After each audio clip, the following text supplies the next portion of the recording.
In today's blood-curdling episode of True 911 Calls, a woman gets attacked by an acid-wielding stranger. A teenager shoots his friend in the head at point-blank range. A former cop kills a pleading wife. And a road rage incident ends in a shooting. Ready to dive in? In September 2010, Derri Velarde had just arrived home from work when she was confronted by another female who threw the liquid at her.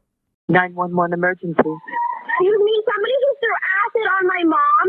Yeah, she just pulled out of the car. She just got home from work and somebody threw acid on her. Okay, what is the address? Sean, I don't even know my address. We live on this certain Give me the address. You got to ask somebody for the address, then. I'll get them. What is it, Mom? Give me the Mom, I don't. 1327 East Vista Drive. South Vista Drive. Apartment 1091. Okay, I'm going to get the paramedics started. Just a moment. Hang on. Just stay on the phone with me. Okay. So that's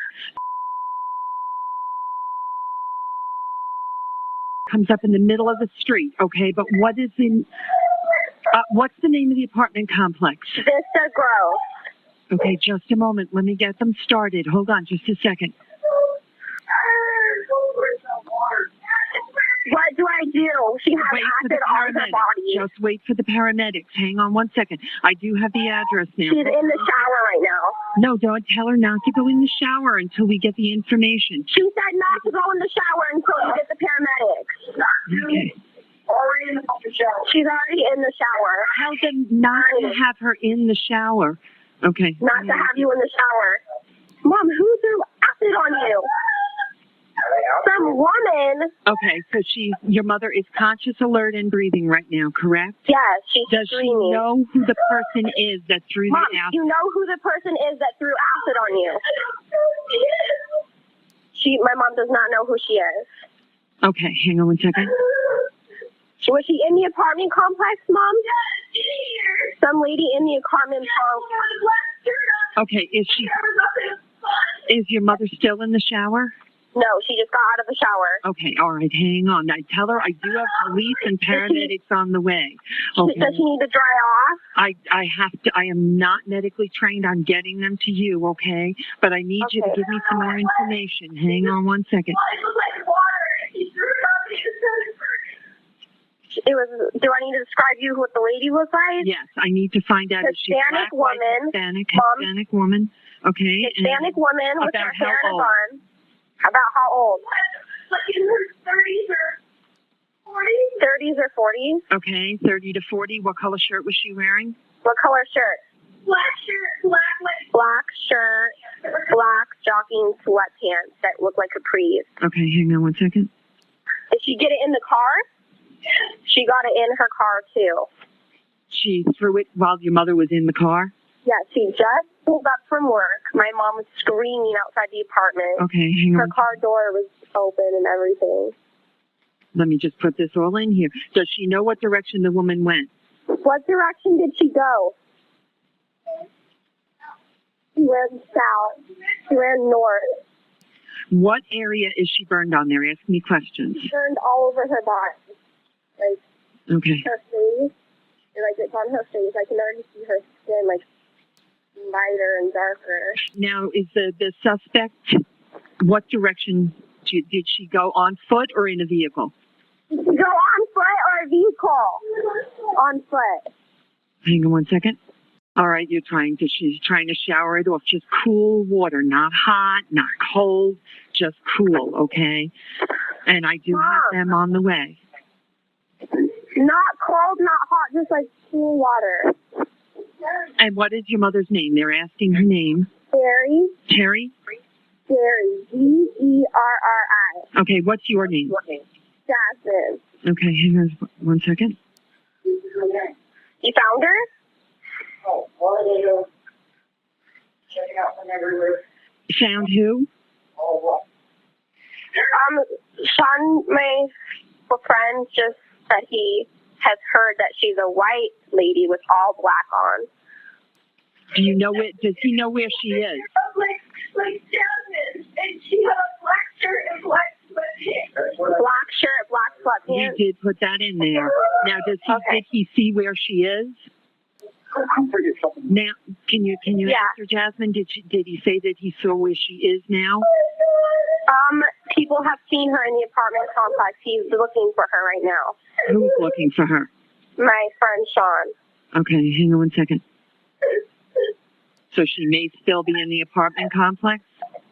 Huh? She may still be in the apartment complex? Probably. Yeah, probably. People have seen her. Okay, hang on. I'm just trying to see if I can get any other information for them. The officers are all there in the fire department. You let me know when they find you. Okay. And I do have them coming to apartment 1091. How is your mother doing?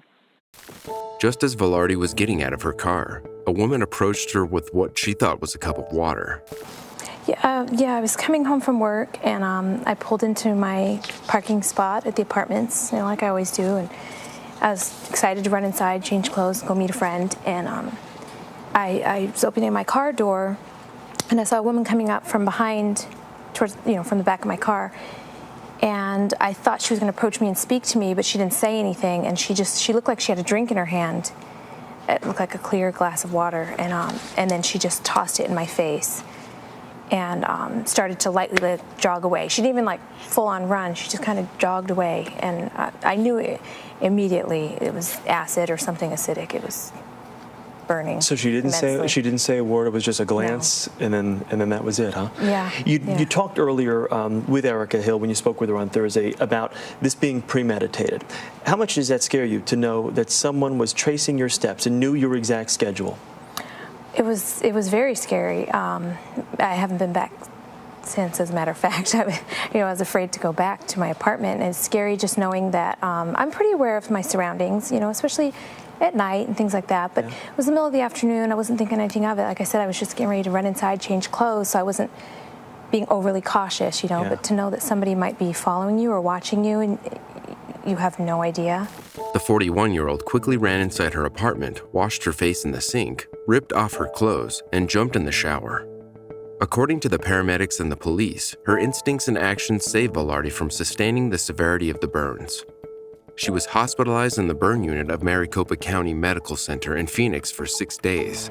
Upon arrival, she was kept outside the hospital for 20 minutes as a biohazard team analyzed the liquid and decontaminated her. The 41-year-old was left with severe burns on her face, neck, arms, and back.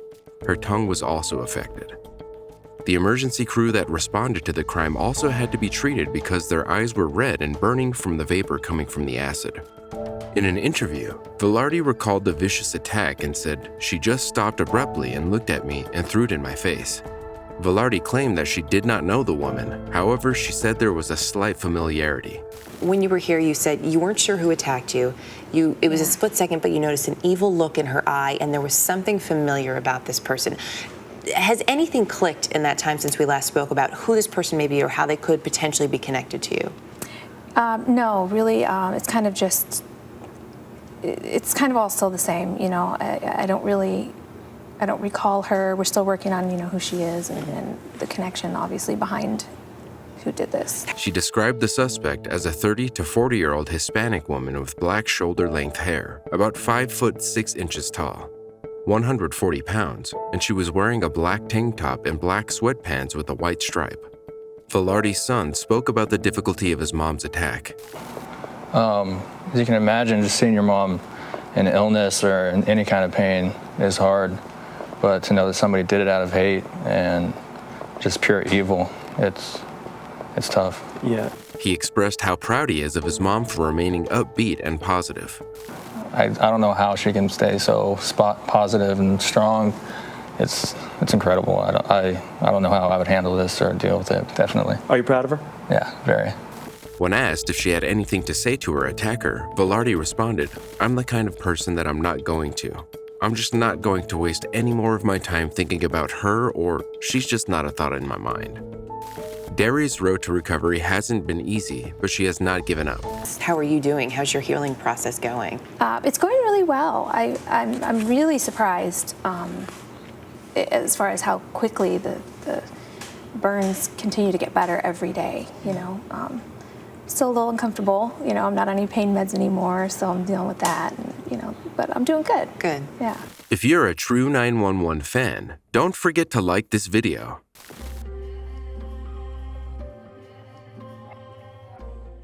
Police responded to reports of a shooting shortly after 8 a.m. on New Year's Eve, December 2015, about an alleged intruder in Chandler, Arizona.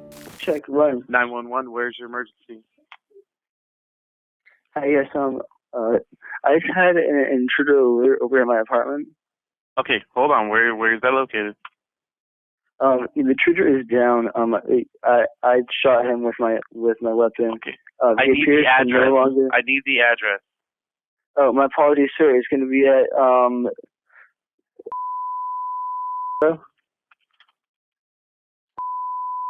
Street in Chandler.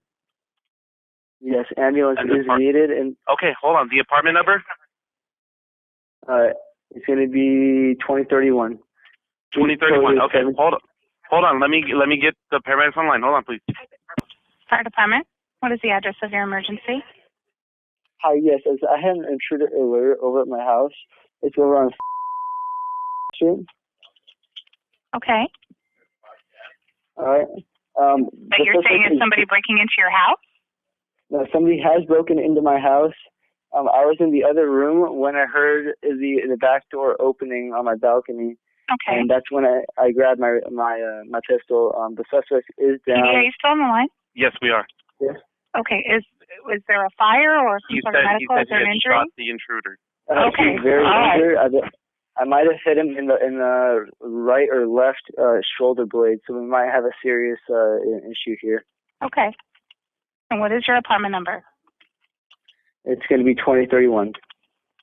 Okay, and fire. I have a quick question. I have a quick question for him. Where's the suspect at, sir?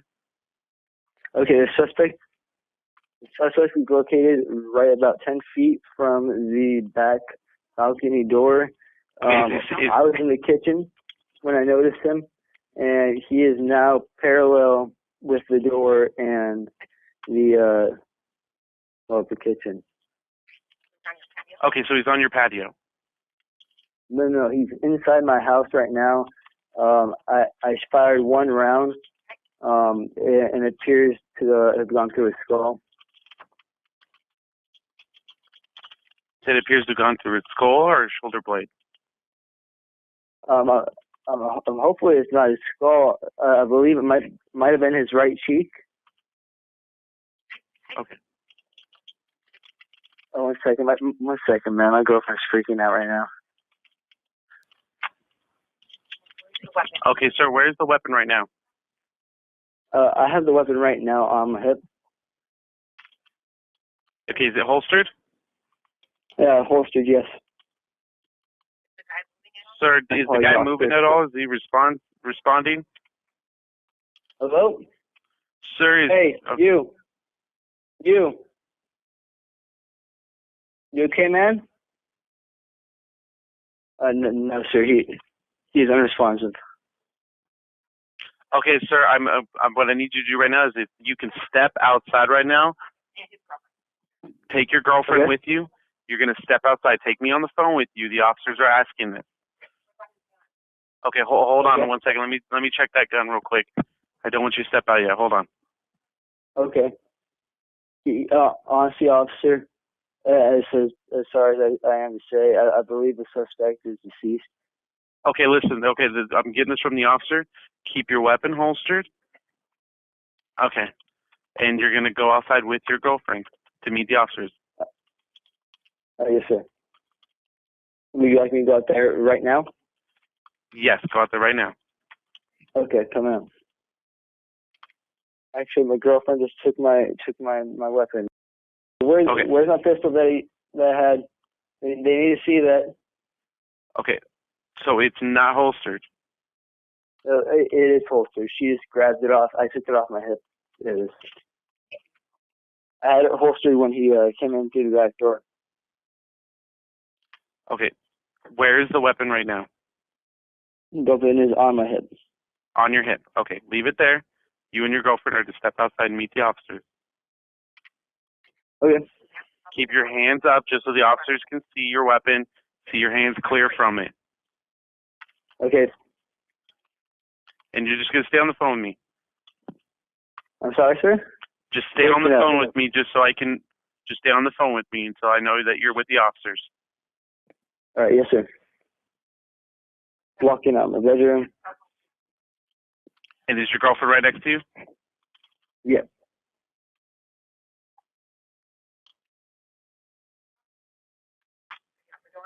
Are you out the door?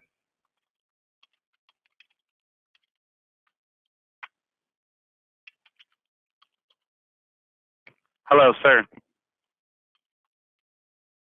Nathaniel Thomas allegedly saw an unidentified man enter his apartment through his second-floor patio sliding door, looking angry and reaching for something in his sweatpants. In self-defense, Thomas pulled out his gun and shot the man. The alleged intruder was identified as Gage Bodenheimer. When police officers arrived at Thomas's apartment complex, they found Bodenheimer shot to death. After gathering witness statements who had spent the night at the apartment, investigators determined Bodenheimer was inside Thomas's apartment that morning, as were other people. According to one of the witnesses, Thomas allegedly pointed a gun as a joke at Bodenheimer as he was asleep on the floor to try to wake him up. It was then that Thomas pulled the trigger, believing a round was not chambered in the weapon. Police officers determined that the initial story about an intruder was fake. When they confronted the teen with supporting evidence against him, he continued to lie. He later changed his story and said the gun went off because Bodenheimer tried to reach for it. Investigators discovered that Thomas had a lengthy history of using guns. He first took his firearms safety course when he was merely 5 years old. The police officers who had first arrived on the scene where he had executed Bodenheimer said he was wearing a gun holster around his waist. The 19-year-old was arrested and booked on counts of second-degree murder and indifference to human life.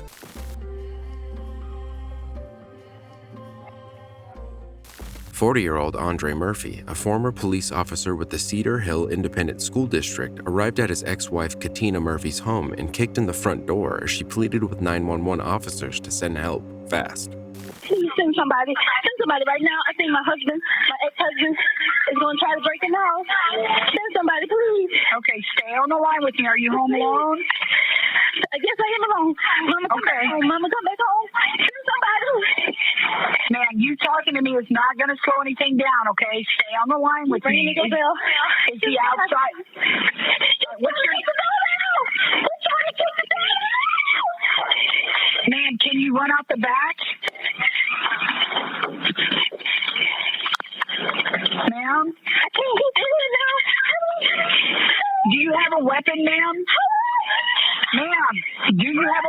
Run out of the back of the house, ma'am. I think you can.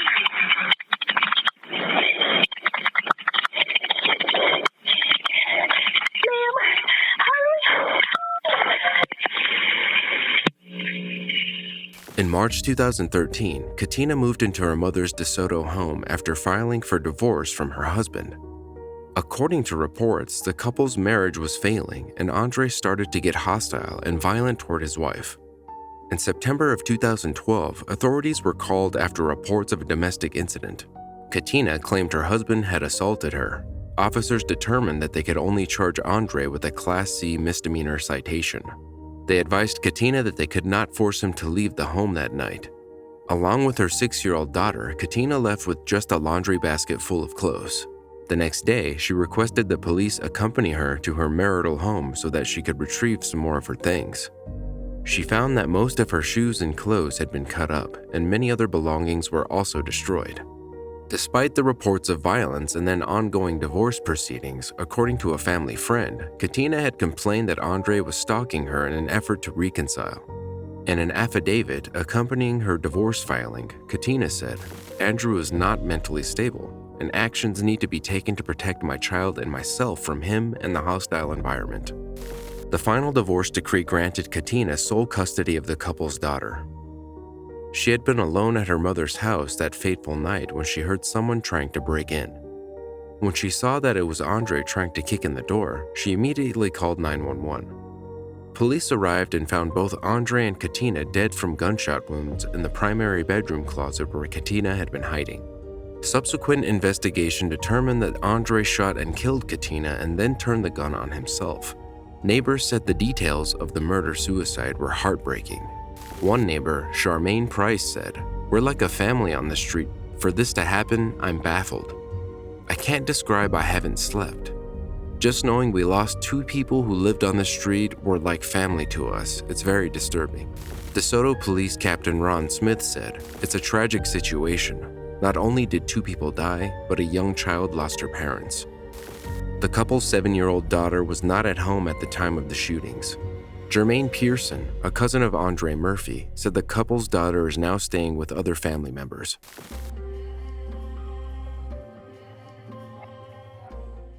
Sarah Nicole Morales reportedly fled the scene of a hit-and-run accident and was fatally shot after pointing a gun at the motorcyclist she had allegedly knocked over in November 2021 in Orange City, Florida.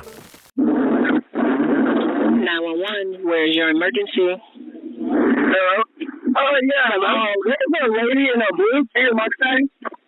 She just died on the fucking lights. Her license plate is... Hey, don't worry, I just got caught. Yeah, oh, no, you threw your phone. Where are you? Where are you? West Washington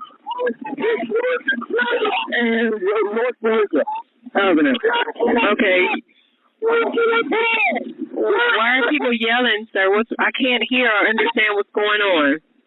The guy was yelling at her because she got her to pull over the side of the road.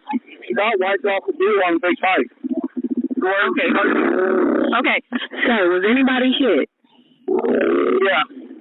Somebody was hit? Was it a person or a motorcyclist or someone in the vehicle?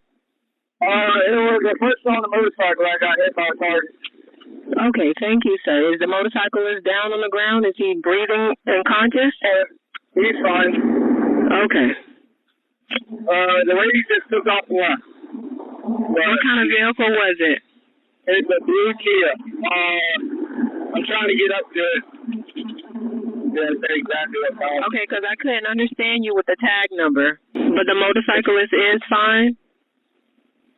Yeah, the guy on the motorcycle is fine. We are following this lady wherever she's going. Now he's driving through people's yards. Driving all reckless. It started out as a common traffic conflict between commuters. According to a police report, a motorcyclist traveling at a high rate of speed was passing a car when the car moved into the biker's lane, causing him to swerve. Andrew Durr, driving the motorcycle, then became hostile, yelling and waving as he continued to ride next to the car driven by Sarah Nicole Morales. The traffic dispute mounted when Morales swerved her car at the biker. Her vehicle struck the motorcycle's saddlebags, leaving a scuff mark and almost causing the biker to wreck. Durr told police officers that he and 2 other witnesses followed the 35-year-old to her home on East Wisconsin Avenue in Orange City in an effort to prevent her from escaping until police arrived. Morales ran into her house and came back out with a gun. Durr, who has a valid Florida concealed weapons permit, drew his handgun and fired multiple rounds, striking the woman. One of the witnesses was on the phone with a 911 dispatcher when the barrage of gunfire erupted, followed by screams. The witness told the dispatcher Durr shot the woman in self-defense. As police officers detained Durr by placing handcuffs on him, he implored them to go easy, telling them, "I didn't do anything wrong but defend myself." Get on the ground! Get on the ground! Get on the ground! Get on the ground! Don't move! Do not move! Do not move! Stay right where you are, okay? I'm not going to shoot you. Just keep listening to what I'm telling you, okay? What's your first name? Andrew. Okay. Yeah, let's move to the right. That girl tried to kill me. She pointed a gun at me. Okay. All right. Just relax. There's a gun to the left. Okay. Kill me. Relax. This officer's going to come around. I'm so sorry. Relax. I'm not moving. I'm not okay. moving. You're good. Please. I'm not moving. I'm so sorry. She tried to kill me, and those other people are armed too. They had guns too. Give me another cup. Please be easy, gentlemen. I have no record. I didn't do anything wrong to defend myself. Durr cooperated with law enforcement. He told them, "She came toward us, and when she was about 15 feet away, she raised a gun at me. It was pointed at me. I was scared to death and immediately drew my firearm and defended myself.